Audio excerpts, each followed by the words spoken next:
네, 서로 인사합니다. 당신 나의 가족입니다.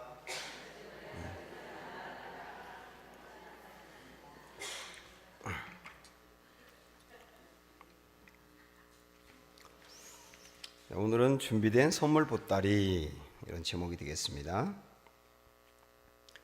성경에 부자하고 거지 나사로 비유가 있잖아요. 우리가 뭐 다 아니까 설명 안 해도 되겠는데, 어떤 교회 학교 선생님이 그 부자와 거지 나사로 이야기를 해준 다음에, 너희들은 부자같이 되고 싶니? 아니면 거지 나사로같이 되고 싶니? 이렇게 물어보니까 그 조그마한 아이가 기가 막히게 대답을 했습니다. 이 땅에 살 때는 부자같이 되고 싶고요, 죽으면 거지 나사로같이 되고 싶어요. 우리 답 아닙니까? 그렇죠? 예수님이 그 제자들과 대화할 때 마가복음 10장에 보니까 베드로가 예수님에게 이렇게 질문합니다. 주님, 우리는 가족도 버리고 그리고 우리의 미래도 버리고 다 버리고 주님을 따랐는데, 주님 우리에게 무엇을 주시겠습니까? 이 굉장히 중요한 질문이잖아요. 우리도 그런 고민과 기대가 있지 않습니까? 내가 다 버리고 주님을 따르는데 무엇을 얻을 수 있을까? 이것에 대해서 우리 주님이 29절부터 30절 제가 읽어드릴게요. 예수께서 이르시되 내가 진실로 진실로 너희에게 이르노니 나와 복음을 위하여 집이나 형제나 자매나 어머니나 아버지나 자식이나 전토를 벌인 자는 현세에 있어 집과 형제와 자매와 어머니와 자식과 전토를 100배나 받되 박해를 겸하여 받고 내세에 영생을 받지 못할 자가 없느니라. 이 주님이 이렇게 대답을 하셨어요. 그 세 가지 말씀인데, 첫째는 내가 다 버리고 가족도 버리고 뭐도 버리고 다 버리고 따랐는데 무엇을 얻습니까? 할 때 너희가 버린 것에 100배를 얻는다. 그래서 말하는 100배가 이 땅에서 받는다고 한 것인데, 구체적으로 꼭 물질을 말하는 것은 아니에요. 그리고 그대로 이 말씀 그대로 보면, 네가 아내도 버리고 어머니도 버리고 버렸는데 100배나 얻는다 그러면 아내를 100명 얻는다는 얘기냐? 엄마가 100명 생긴다는 얘기냐? 그런 건 아니지 않습니까? 그래서 100배라고 하는 게 꼭 문자 그대로 100배를 의미하는 것은 아니지만, 확실한 건 뭐냐면 내가 버린 것을 전혀 아까워하지 않을 만큼 많은 것들을 부어준다는 건 분명하잖아요. 그런데 두 번째, 박해와 고난을 겸하여 받는다. 그러니까 똑바로 예수님을 믿으려고 하면 절대로 만만치 않다는 얘기예요. 그리고 또 하나 말씀하신 게 뭐냐면 내세에 영생을 얻지 못할 자가 없느니라. 영생을 얻는다, 이렇게 말씀하셨습니다. 이 말씀도 이 땅에서 100배를 얻는다는 거, 그리고 나중에 죽어서 하나님 나라에서 영생을 누린다는 거, 이 두 가지 다 우리가 소망하는 거죠. 근데 이런 질문이 굉장히 안 좋긴 하지만, 무엇이 더 좋아요? 이렇게 만약에 묻는다 그러면 이 땅에서 누리는 것이 100배고 하나님 나라에서 영생을 누린다고 했는데 무엇이 더 좋습니까? 그러면 이 땅에서는 100배 누리고 또 나중에 영생 누리면 되죠. 이렇게 대답하는 사람이 우리 교회에 있습니다. 그게 저거든요. 여러분 어떠세요? 우리도 이런 고민에 대해서 누가 듣기 좋은 답이 아니라 솔직한 내 마음을 얘기하라면 그렇게 얘기하잖아요. 그러니까 우리가 예수님을 믿으면서 현재 이 땅에서 받는 보상이라든지 복에 대해서는 굉장히 예민한데, 하나님 나라에서 받는 복에 대해서는 손에 안 잡히는 거예요. 쉽게 말씀드리면 먼 나라 얘기 같고 당장 나에게 필요 없는 것 같고, 그래서 나중 얘기는 그때 가서 보고요, 지금 당장 이 땅에서 내가 받는 복이 훨씬 좋고 관심이 있어요. 이게 솔직한 우리의 마음이란 말입니다. 그런데 그게 누구나 갖고 있는 생각인데, 바울은 로마서 8장 18절에 보면은 이런 말씀을 하고 있어요. 생각하건대 현재의 고난은 장차 우리에게 나타날 영광과 비교할 수 없도다. 로마서 8장 18절에 있는 이 말씀, 현재의 고난은 장차 우리에게 나타날 영광과 비교할 수 없도다. 여러분, 이 말씀 때문에 바울은 그런 인생을 살았던 거예요. 아주 쉽게 말씀드리면 예수님을 믿으면서 당하는 여러 가지 고난과 아픔이 있지 않습니까? 그런데 그런 고난과 아픔을 어떻게 이겨냈느냐면 장차 내가 하나님 나라에서 누리게 될 영광을 생각하니까, 그 영광을 생각하니까 이 땅에서 당하는 박해나 고난은 아무것도 않게 보이는 거예요. 그래서 이 말씀이 굉장히 중요한 겁니다. 우리가 이 땅을 살아가면서. 그래서 단지 예수 믿으면서 이 땅에서 많은 복을 누리면 좋겠다, 이렇게 단순하게 생각할 것이 아니라 정말 하나님 나라에서 누리게 될 영광을 확신하고 바라보고 붙들고 산다면 이 땅에서 수많은 고난을 이겨내고요, 굉장히 많은 유혹을 이겨내고요, 흔들리지 않고 뚜렷한 성도의 삶을 살게 될 겁니다. 그래서 우리는 오늘 이 배우게 될 이 말씀이 굉장히 중요한 겁니다. 여러분, 오늘 읽은 말씀 다시 한번 보시면 1장 18절에 뭐라고 말씀하느냐면 너희 마음에 눈을 밝히사 그의 부르심의 소망이 무엇이며, 지난주까지 봤고요. 그 다음 오늘 말씀은 이겁니다. 성도 안에서 그 기업의 영광의 풍성함이 무엇이며. 지금 바울은 우리가 이것을 꼭 알게 해달라고, 4가지를 알게 해달라고 기도하라는 겁니다. 그 중에 3가지를 오늘까지 포함해서 3가지를 보게 되는데, 여러분 복습하는 의미로 첫 번째 뭘 알게 해달라고 기도하라 그랬어요? 하나님을 알게 해달라. 여기서 안다는 건 경험으로 안다 그랬죠. 경험으로 하나님을 알게 해달라고 기도하라 그랬고, 두 번째는 지난 시간에 본 것처럼 하나님이 나를 왜 부르셨는지, 뭐 하라고 이 땅에 부르셨는지 부르심의 소망을 정확히 알아야 한다. 그 다음에 세 번째는 오늘 말씀인데, 내가 앞으로 하나님 나라에서 누리게 될 기업의 영광의 풍성함을 알게 해달라. 그걸 알아야 된다는 거예요. 여기서 기업이라고 돼 있는데, 여기서 말하는 기업은 우리가 누리게 될 영적인 상속을 말하는 겁니다. 여러분이 아마 그 성경에다 써놓으시면 이해가 될 겁니다. 이 기업이란 말이 도대체 회사를 운영하는 게 회사가 기업인데 이 그런 의미냐, 여기 혼란스러울 수 있는데, 영적으로 누리게 될 상속, 이게 기업이라는 거거든요. 근데 그 기업이 어떻다 그랬냐면 영광의 풍성이라 그랬어요. 그러니까 아주 쉽게 말씀드리면 이런 겁니다. 다른 성경, 제가 갖고 있는 쉬운 현대인의 성경을 봤더니 이렇게 나와 있어요. 성도들이 하늘나라에서 받게 될 영광스러운 축복이 얼마나 풍성한지를 알게 해달라. 그러니까 우리가 하나님 나라에서 누리게 될 축복이 질적으로는 영광스럽다는 겁니다. 그리고 양적으로는 풍성하다는 거예요. 이렇게 이해하시면 됩니다. 하나님 나라에서 누리게 될 우리가 받을 상속이 질적으로는 어떻다고요? 영광스럽고 양적으로는 풍성하다. 그걸 알게 해달라고 기도하라는 겁니다.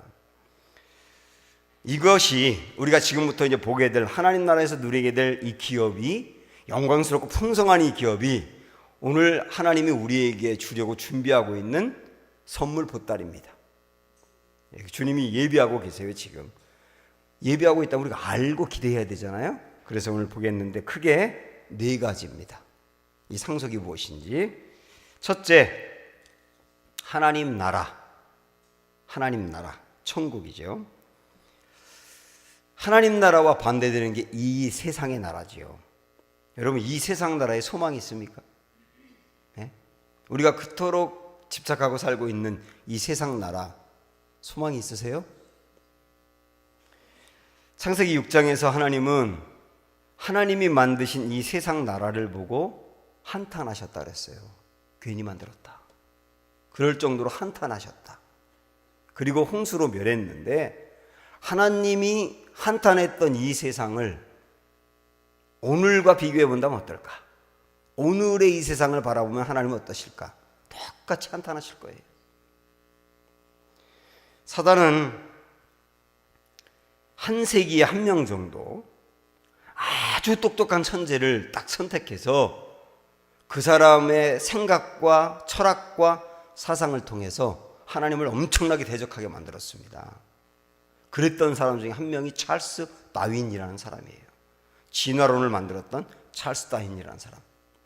이 사람이 얘기한 핵심은 뭐냐면 이 세상의 모든 것들은 갈수록 진보한다, 진화한다, 더 좋아진다. 그 사람이 주장한 게 그런 겁니다. 그래서 이 사람이 유토피아가 온다. 갈수록 세상이 좋아지고 사람도 좋아져서 봐라, 앞으로 유토피아가 온다. 하나님 필요 없다. 우리가 만들 유토피아가 있다. 이렇게 말한 거거든요. 그가 주장한 유토피아가 정치적으로는 공산주의로 간 거예요. 근데 여러분 아시지 않습니까? 공산주의로 간 유토피아 사상이 세상을 좋게 만들었느냐? 지금 보세요. 공산주의 어떤가? 이게 교육으로 흘러가가지고 실용주의가 됐다 그러거든요. 철저히 돈 버는 거, 잘 사는 거, 그런 거에 대한 관심으로만 다 교육이 바뀌어버렸다 그 얘기예요. 그 다음에 이게 심리적으로 와가지고 쾌락주의가 돼버린 거예요. 그래서 이 찰스 다윈이 말했던 갈수록 세상은 좋아질 거다라고 말했던 것이 그걸 뭐라고 말하냐면 에스컬레이터 신화라고 말합니다. 에스컬레이터가 위로 올라가지 않습니까? 계속 올라가잖아요. 그러나 그건 신화에 불과했다. 절대로 세상은 갈수록 좋아지는 게 아니었다라고 하는 거예요. 결국은 찰스 다윈이 갈수록 보세요. 세상은 좋아져서 유토피아가 될 겁니다. 사람들 막 충동해서 하나님 필요 없어요. 우리가 유토피아를 만들면 돼요. 그리고 막 충동해서 사람들이 그래, 신이 뭐가 필요해? 우리가 유토피아 만들면 되지. 그리고 막 만들려고 했는데 결과가 뭐냐면 1차, 2차 세계대전이었던 거예요. 사람들이 유토피아를 만들려고 하고 막 과학도 발달시키고 경제도 발달하고 사람들도 철학이 발달하고 생각이 발달했는데 그 결과가 뭐냐면 사람들이 생각이 발달하고 그러다 보니까 오히려 욕심이 늘어나가지고 1, 2차 세계대전이 와서 세상 쫄딱 망했다니까요. 이건 뭘 얘기하느냐면 이 세상에 사람들이 만들어가는 세상 나라는 소망이 없다는 거예요. 그래서 우리가 이 세상에 사는 거는 여러분 분명히 아세요.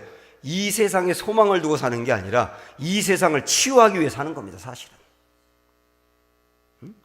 이 세상을 조금 더 변화시키고 조금 더 치유하고 그러기 위해서 이 세상에 우리가 사는 것이지 이 세상에 온통 기대하고 사는 게 아니에요. 우리의 기대는 하나님 나라입니다. 하나님 나라.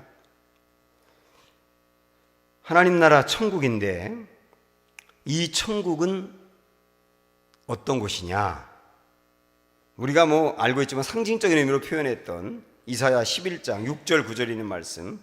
오늘 제가 많은 성경을 볼 건데 여러분이 꼭 필요한 것만 제가 찾아보라 그럴게요. 일단 들어보세요.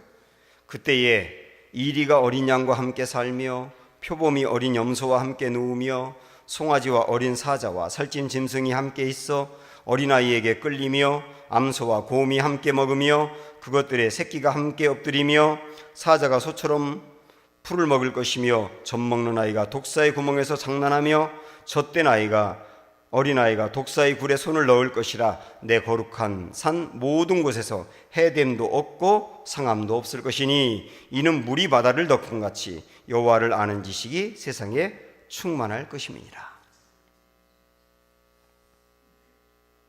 독사와 어린 양이 함께 있고 사자와 송아지가 함께 있는, 아무런 갈등도 없고 아무런 혼란도 없는 그것이 하나님의 나라다, 이렇게 말씀하고 있지 않습니까? 그러니까 우리가 소망해야 될 나라는 하나님의 나라예요. 다시 말씀드리면 이 땅은 치유하기 위해서 하는 겁니다. 우리의 소망은 하나님 나라에 드는 겁니다. 그럼 조금 더 구체적으로 보겠습니다. 첫 번째, 하나님 나라라고 하는 큰 덩어리를 우리가 봤고, 이제 그 하나님의 나라를 조금 더 구체적으로 말하면 어떤 것이냐. 두 번째, 우리가 이제 받게 될 기업이라고 하는 것은 영화롭게 되는 것입니다. 영화롭게 되는 것. 영화롭게 되는 것은 아주 쉽게 말씀드리면 예수님의 몸처럼 내 몸이 변하는 거예요. 그걸 신령한 몸으로 변했다, 이렇게 말하는데, 자, 이 말씀을 우리가 찾아봐야 됩니다. 로마서 8장 30절.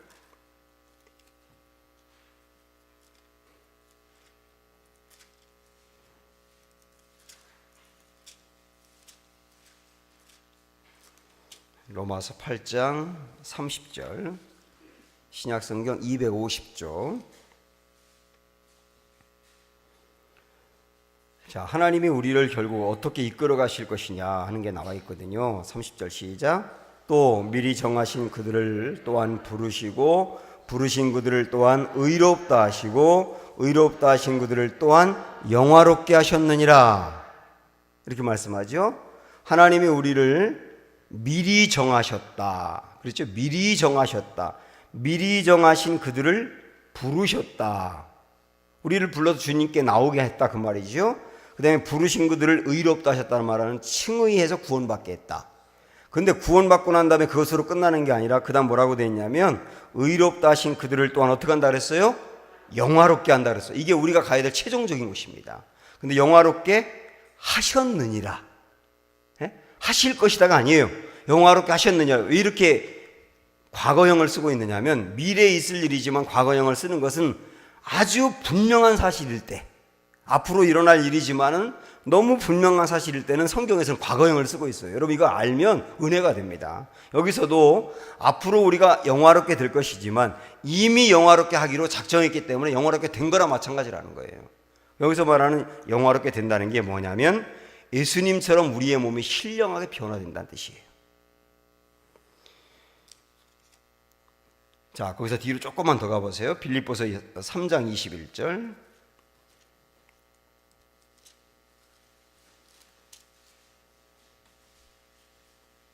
320조. 빌립보서 3장 21절. 네, 시작. 그는 만물을 자기에게 복종하게 하실 수 있는 자의 역사로 우리의 낮은 몸을 자기 영광의 몸의 형체와 같이 변하게 하시리라. 예? 우리의 낮은 몸을, 낮은 몸이라고 하는 것은 썩을 몸, 죽을 몸, 형편없는 몸, 이런 몸이죠. 이 몸을 어떻게 한다 그랬냐면 자기 영광의 몸의 형체와 같이, 이게 부활하신 예수님의 형체처럼 그렇게 우리를 변화시킬 것이다. 이 몸이 어떤 거라고요? 영화로운 것이다. 이렇게 표현한 것이요. 고린도전서 15장 53절에서는 이거 비슷한 말씀 이렇게 나와요. 이 썩을 것이 반드시 썩지 아니할 것을 입겠고 이 죽을 것이 죽지 아니함을 입으리로다. 이 죽을 것과 썩을 것이 썩지 않고 죽지 않을 몸으로 바뀌리라. 신령한 몸으로 바뀌리라. 이거를 영화로 하신다. 이렇게 말씀하는 겁니다. 사실 현재 이 우리의 몸이라는 게 말입니다. 참 우리가 이 몸을 위해서 투자를 참 많이 하는데 농담으로 이런 말 하고 있어요. 나이가 40대가 되면 외모가 평준화 된답니다. 그 사람이 그 사람이라는 거죠. 50대가 되면 지식이 평준화된대요. 그래서 많이 배웠다고 잘 사는 것도 아니고 못 배웠다고 안 사는 것도 아니고 다 비슷비슷해지더라 그 얘기죠. 그 다음에 60대가 되면 건강이 평준화된답니다. 그래서 다 60대만 되면 오금이 저리고 방치가 쑤시고 허리가 아프고 맨날 그러지 않습니까? 70대가 되면 재물이 평준화가 되는 거예요. 그러다가 80대가 되면 죽음이 평준화 된답니다. 사는 거나 살아있는 거나 죽은 거나 똑같다는 거예요. 우리의 몸이라고 하는 것은 이 영화로운 게 아닙니다. 우리의 몸이라는 것은 한 해 한 해 다르게 안 좋은 방향으로 가는 거죠. 사실은 썩어 없어질 모습으로 가는 거지 않습니까? 몸이 고장나고 생각이 예전 같지 않고 외모도 달라지고 그렇게 가지 않습니까? 우리의 몸이라고 하는 것은. 그러나 하나님의 나라에 가게 될 우리의 몸은 영화로워질 거다. 만약에 우리가 나이가 많이 들어서 굉장히 늙은 상태로 죽었는데 하나님 나라에서 내 몸이 똑같이 늙어 있다. 그게 무슨 하나님의 나라겠어요? 우리가 죽을 때 사고가 나가지고 교통사고 나서 온 얼굴이고 온몸이고 뭐 쳐다볼 수 없을 정도로 상했는데 하나님 나라에 가서도 그 모습이다. 그럼 그게 무슨 하나님의 나라겠냐고요. 하나님의 나라에서는 우리의 이 외모라든지 우리의 이 몸과는 비교할 수 없이 썩지도 않고 늙지도 않고 병들지도 않고 후패이지도 않는 가장 아름다운 모습으로 계속 살게 될 것이다. 그게 어떤 몸이라고요? 영화로운 몸이라고요. 그게 여러분에게 별로 기대가 안 되시나 봐요. 지금 얼굴이 이 땅에서 조금 더 예쁘면 좋지 뭐 이러는. 이게 실제가 되는 사람, 바울은 그게 실제가 됐지 않습니까? 그러니까 이 땅에서 복음을 전하고 너무너무 피곤해도 또 일어나 복음을 전하는 거예요. 왜? 어차피 이 땅에서 내 몸은 썩어져 없어지지만 하나님 나라에서 영화로울 거니까. 그래서 이 하나님 나라에 대한 뚜렷한 확신을 갖는 사람은 이 세상의 삶도 뚜렷해지는 거예요, 사실은. 세 번째는 조금 우리 어두웠던 얼굴이 조금 더 밝아질 가능성이 높아요. 뭐냐면 세 번째 우리가 누리게 될 게 상급입니다. 성경에서는 분명히 상급이 있다고 말씀을 합니다. 상급 뭐 많이 나와요. 그 중에 하나만 볼까요, 여러분? 계시록 22장 12절로 한번 가보십시오. 네, 끝에 계시록 22장 12절 422쪽 시작. 보라, 내가 속히 오리니 내가 줄 상이 내게 있어 각 사람에게 그가 행한 대로 갚아주리라. 이게 성경 마지막에 있는 계시록에도 마지막에 있는 약속이에요. 상이 있다는 겁니다. 예비된 상이 있다. 이 상을 주어서 갚아주리라. 분명히 상이 있다고 말씀했습니다. 물론 이 상이 구체적으로 뭔지는 모르겠어요. 옛날에 부흥사들은 하나님 나라 가면은 예수님 잘 믿은 사람은 금으로 된 면류관 쓰고, 그 다음에 예수님 현창에 믿은 사람은 개털 모자 썼더라. 개털 모자 쓸래? 금 쓸래? 이렇게 말씀했는데, 그것도 이 세상의 관점이고, 우리가 하나님 나라에서 받는다고 하는 상급이 구체적으로 뭔지 모르겠어요. 그리고 그것이 얼마나 좋은지도 잘은 모르겠어요. 그러나 확실한 거 하나, 상급이 있다는 말씀은 수없이 나오는 겁니다. 아멘? 하나님 나라에는 상급이 있다는 것만은 아주 분명히 나와요. 그리고 이 상을 어떻게 표현하고 있냐면 제가 정리해봤거든요. 그냥 쭉 들어보세요. 하나님 나라에서 받을 상에 대해서 이렇게 말합니다. 생명나무 과일, 생명의 면류관, 감추었던 만나, 만국을 다스리는 권세, 새벽별, 흰옷, 이름을 알아주는 명예, 보호자의 예수님과 함께 앉는 것, 주인의 즐거움에 참여하는 것, 흰돌 위에 새겨진 새 이름, 이런 식으로 표현이 되고 있습니다. 구체적으로 모르겠어요. 그러나 확실한 거 하나는 상급이 있다는 것만은 분명하다. 그러므로 이 상급을 바라보고 살 때 우리의 온통 관심이 이 세상에 있지 않은 거예요. 하나님 나라에서 받게 될 상급을 바라보고 살 때 이 땅에서 상급에 만족할 수 없다고요. 그래서 나를 드릴 수 있는 겁니다. 중국 연변에 가면 연변과학기술대학이라고 하는 학교가 있습니다. 한국인들이 세운 학교죠. 여기에 교수님들은 대단하신 분들이에요. 외국에서 대부분 10년 이상, 10년 가까이 이렇게 공부해가지고 박사학위를 따신 분들이거든요. 이분들은 미국이라든지 한국의 대학교에서 학생들을 가르치던 교수님들이었습니다. 거의 대부분이. 근데 그 안락하고 월급도 많고 편안하고 인정받는 딱 삶을 딱 내려놓고 중국 연변으로 간 겁니다. 그리고 거기에 교수가 된 거예요. 추위가 영하 35도까지 가는 것이. 그 다음에 연탄을 떼기 때문에 가스를 자주 마셔요. 그리고 물이 너무 안 좋아가지고 황토가 많이 들어가 있는 물을 마셔요. 병에 많이 걸려요. 월급은 형편없이 적습니다. 근데 거기서 그분들이 학생들을 가르치는 겁니다. 그분들이 갈 데 없어 거기 갔느냐? 아니라고 그랬잖아요. 그러면 그분들은 왜 이 세상에서의 안락하고 편안한 삶을 포기하고 거기서 그 고생을 하는 거냐? 하나님 나라에서 받게 될 상급 때문이에요. 이들 뿐입니까? 지금 세계에 나가 있는 선교사님들 똑같은 삶을 살고 있는 거예요. 하나님 나라에서 받게 될 상급 때문에. 그들만이 아닙니다. 신앙생활하고 수요일 날까지 여기 교회 예배 드리시는 여러분들도 거의 비슷합니다. 가족 때문에 교회 간다고 박해받으면서도 지금까지 오신 분들이잖아요. 가족 모임 때문에 고민이 되는데도 교회 예배 지키시는 분들이잖아요.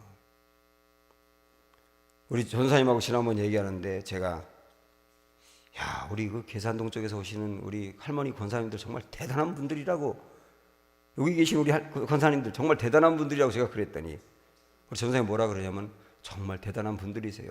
주사 맞고 교회 오세요. 다리 아파 걷기 힘들면 주사 맞고 교회 오시는 분, 세상에 이런 분들이. 그 한 주 교회 안 와도 되는데 주사 맞고 교회 오고 다리를 절면서 교회 오고.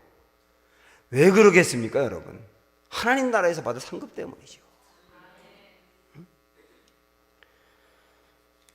세상 사람들은 우리를 이해하지 못합니다. 왜냐하면 그분들은요 돈을 받고 일하면서도 불만이 많거든요.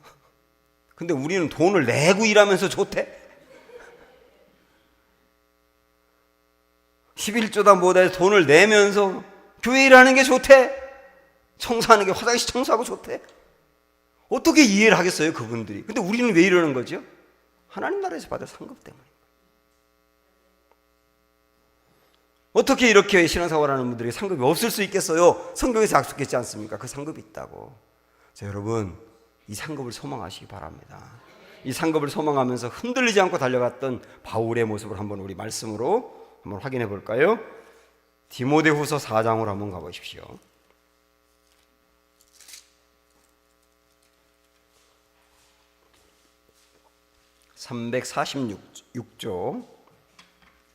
346조 디모데후서 4장 6절부터 8절까지.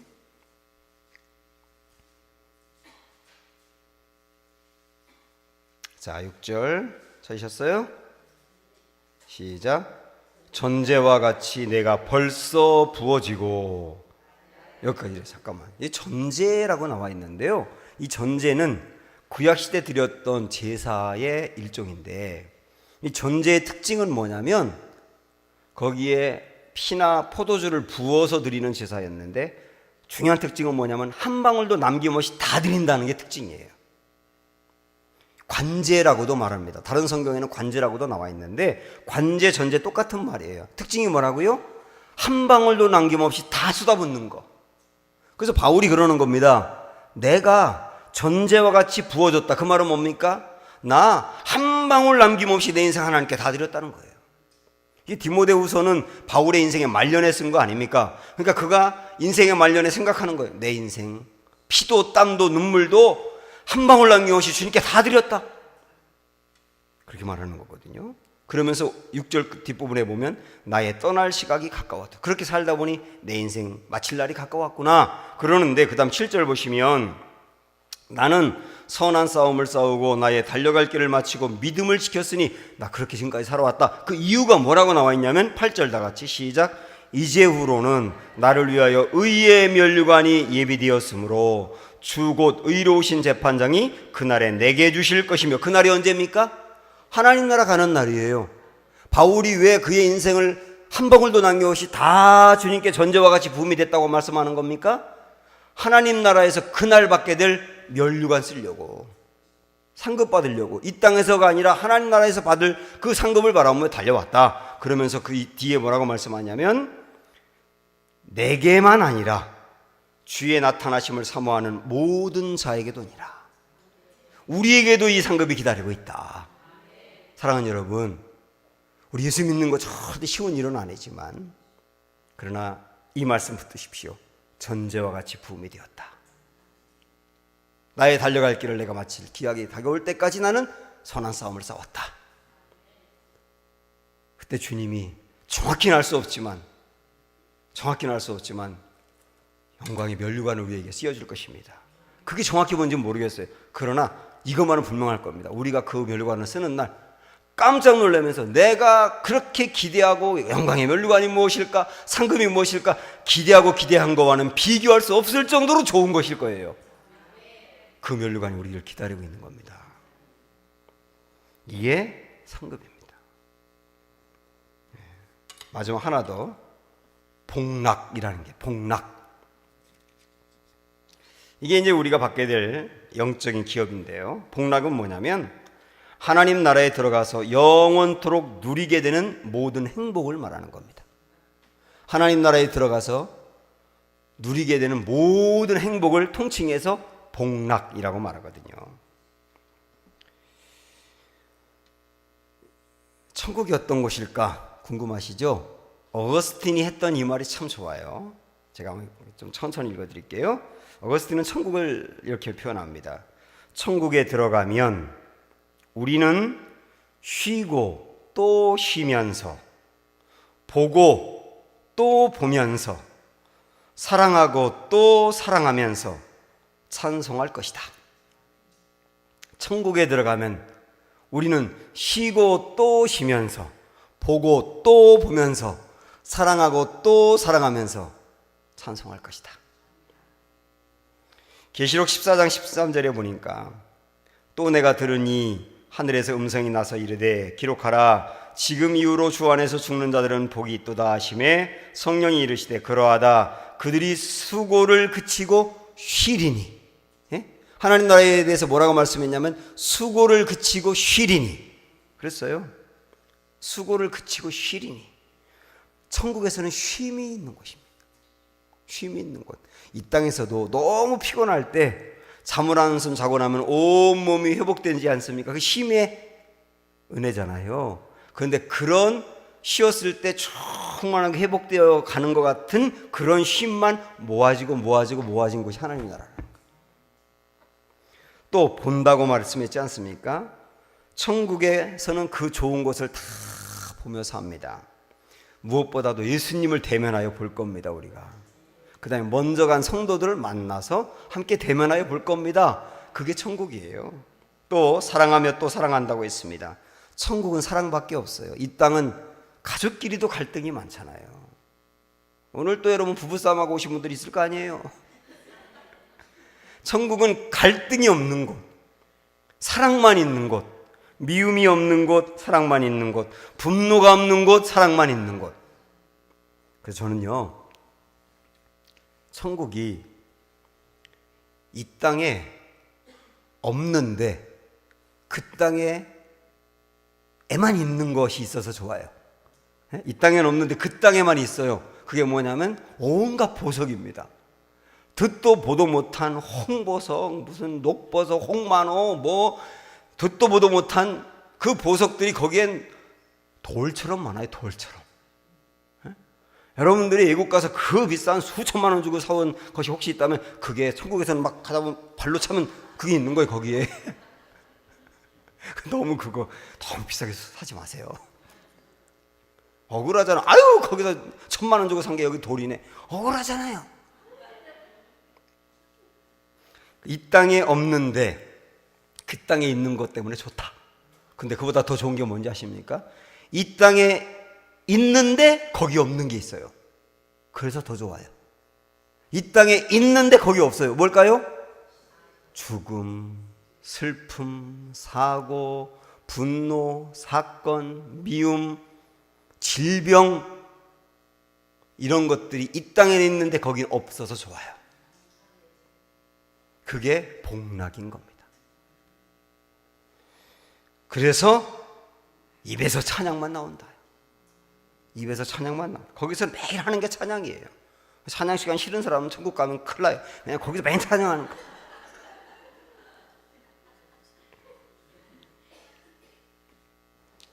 이 천국이, 이 복락이 우리를 기다리고 있습니다. 우리 이 이야기만 마지막으로 좀 나누고 싶은데, 제가 군대에서 목회할 때 제일 첫 번째 목회할 때 95년도에 병사 한 명이 훈련 받다가 죽었습니다. 그 친구가 목회할 친구였어요. 열 쇼크라고, 너무 땀을 많이 흘려서 이제 열 쇼크, 열 피로라고도 하는데 그거로 죽었어요. 그 부모님들이 이제 올라와서 막 군인들이 막 이렇게 이래서 죽었다 저래서 죽었다 말하니까 우리 필요 없어요. 목사님 불러주세요. 저를 만났는데 목사님이 말씀해 주시면 그거 믿을게요. 그래서 제가 마지막에 이 친구가 죽어갈 때 그 옆에 함께 있었던 친구의 이야기 제가 직접 들었기 때문에 그 이야기를 쭉 해주고 천국 간 것을 확인시켜 주니까 됐어요. 그러면 그러고서 아무런 문제 이렇게 제기하지 않고 장례식을 치르고 딱 이제 대구로 내려갔습니다. 그 집이 대구였거든요. 그런데 장례식 치를 때까지는 담담했는데 딱 대고 내려가고 나니까 그 하나밖에 없는 아들 그 빈자리가 생각이 나서 휴가 나와가지고 군복 입고 다니는 아이들만 봐도 그냥 눈물이 쏟아지는 거예요. 그리고 친가에서는 대가 끊겼으니까 그 아들한테 그러니까 죽은 아이 아버지한테 다른 사람하고 결혼해서 대를 이어야 된다. 그렇게 막 압박을 가하고, 그 다음에 죽은 아이 두 여동생이 있었는데 그 여동생은 그렇게 하나님을 잘 믿는 우리 오빠를 하나님이 왜 데려갔느냐고 해서 고등학생 때니까 잘 그 이해가 안 될 거 아니에요. 막 교회를 안 나가기 시작하는 거예요.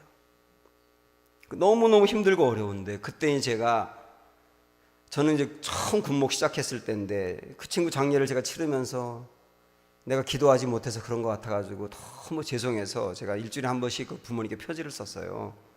근데 하나님이 어떻게 연결하셔가지고 그분들이 가장 힘들고 어려울 땐 제 편지가 꼭 도착을 하는 거예요.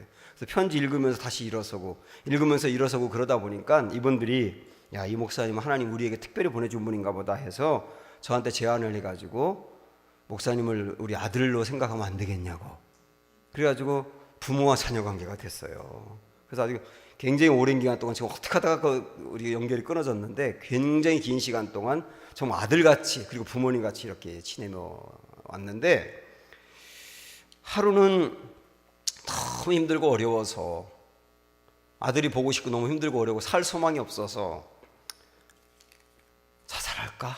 우리 모든 식구 아파트에서 뛰어내려 자살할까? 막 그렇게까지 하다가 아니야, 그럼 안 돼. 그러다가 이제 수요일 날이었기 때문에 발걸음을 교회로 향한 거예요.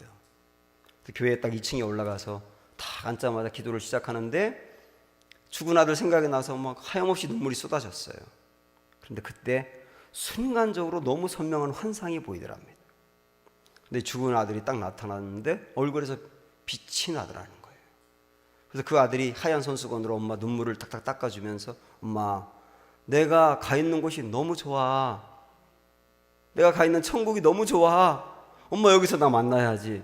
그러면서 엄마를 얼굴을 이렇게 보듬어 준 거예요. 환상 중에. 근데 그게 아주 느낌으로까지 다가온 거예요. 그래서 그날 우리 아들 천국 갔구나. 천국 간 아들 그렇게 얼굴이 환하게 빛났구나.